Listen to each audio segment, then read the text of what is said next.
What do you like about what you got from Dallas and then Lloyd behind him today?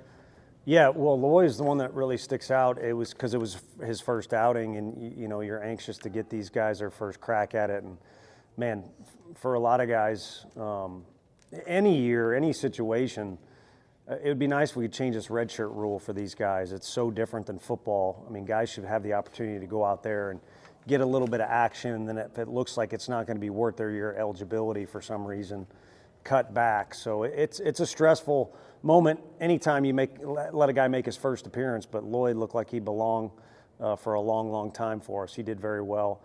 And then Dallas, kind of picked up where he left off. He didn't let the moment get too big for him in Globe Life when it was a very big moment, and kind of kept this deal simple. He looked like he did every day that he's out there. He's real solid, real consistent. Obviously has a high ceiling and a lot of projection, but for this particular day, he did what we needed to. He got us close to the middle of the game with an opportunity to win. Kind of on that, combined, gave up one hit from your entire staff that was out there. Now, what can you say? What are you talking about? Yeah, I think a little bit of that goes to the position players. It makes it tougher on the other team, and it makes it easier on the pitchers when they're given a little bit of leeway. Now, some of those guys like Hundley threw the ball in outstanding fashion last night in a tight game. You'd like to be able to pitch it well in any occasion, but I think the offense really did a nice job of grinding out some at-bats. We faced a very difficult pitcher the first few innings and honestly got a few breaks to go our way, but at least we capitalized on them.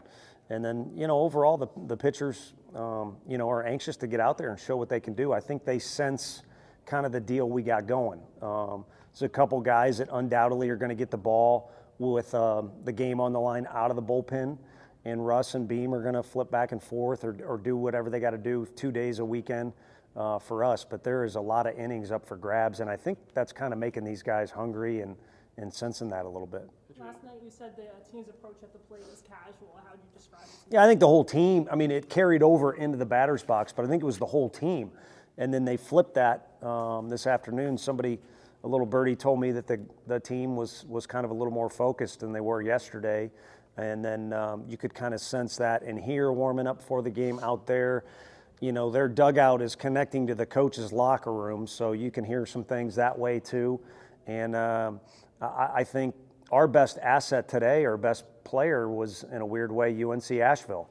They played so well against us last night that it woke our guys up a little bit. Again, credit to them because they played well, but we didn't show up with the intent we needed to at the ballpark. And I think that led to a better performance or just a better approach today, and fortunately the results followed. Could you envision a much better debut for Curley?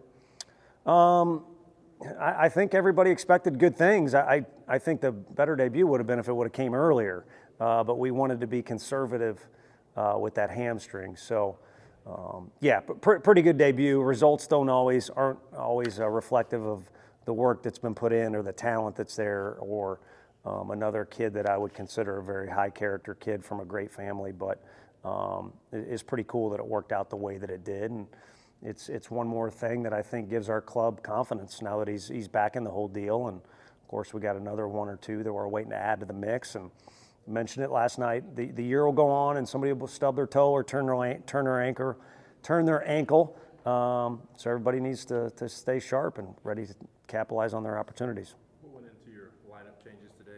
Specifically because you had a couple with Simo leading off and then Dryling in the A-hole? I think a little bit of it was, carryover from yesterday, shake things up a little bit and bring a new mentality and just a new vibe to the ballpark. Part of it was Dean was going to play, talk with Simo before the game, and he has truly developed into a junior leader on the team, and part of that is he's got an unselfish approach about where he's at in the lineup or where he is in the field. I don't think you give a lot of guys freedom, but some of the pitchers, like last year I had conversation with the guys, hey, we're going to move you to this day on the weekend. No, I don't want to do that. Okay, we'll work with you if you have that, if you got a little bit of stock in the company, so to speak. But no, just in general, tried to mix it up a little bit and really just wanted to find a way to score early against lefty because what we saw on video is that he's got a pretty good arm, and we knew they had some other good arms they throw at us. So we wanted to score early. That was another approach with the lineup. What has Colby Backus done well to be in a position to contribute? He's really worked hard at the mental side of everything. and that never any issues or lack of routines. There certainly has always been a work ethic there. You see how physical he is. So, last year the coaches and he had a conversation like, you got the skill set and the physique to play in this conference, no doubt. But the league will beat you up. The competition will beat you up if you let it. So, you got to learn from the negatives and gain confidence from the positives.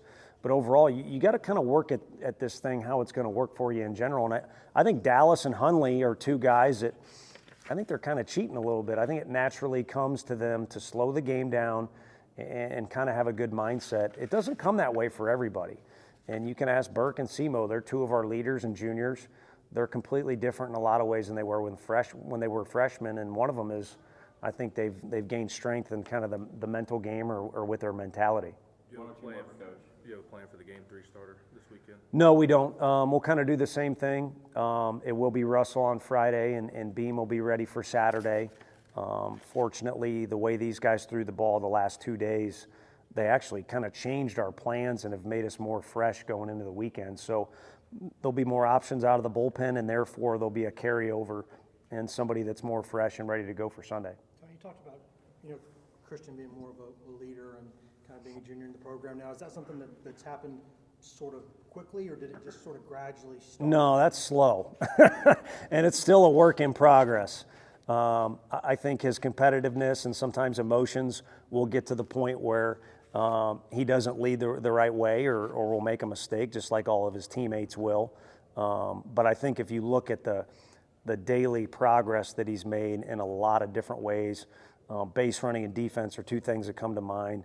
But also just kind of looking for that edge to win and how to help teammates and willing, again, to put the team in front of himself. I think that part's improved. But kind of like anybody that gets in the batting cage here with their swing, it's by far not a finished product. But that, to me, is exciting for, whoever's going to get him next, the next level. I think they're getting someone who's ready to contribute at a very high level right away, but I don't think he's anywhere near being a finished product as just a person, but also as a player.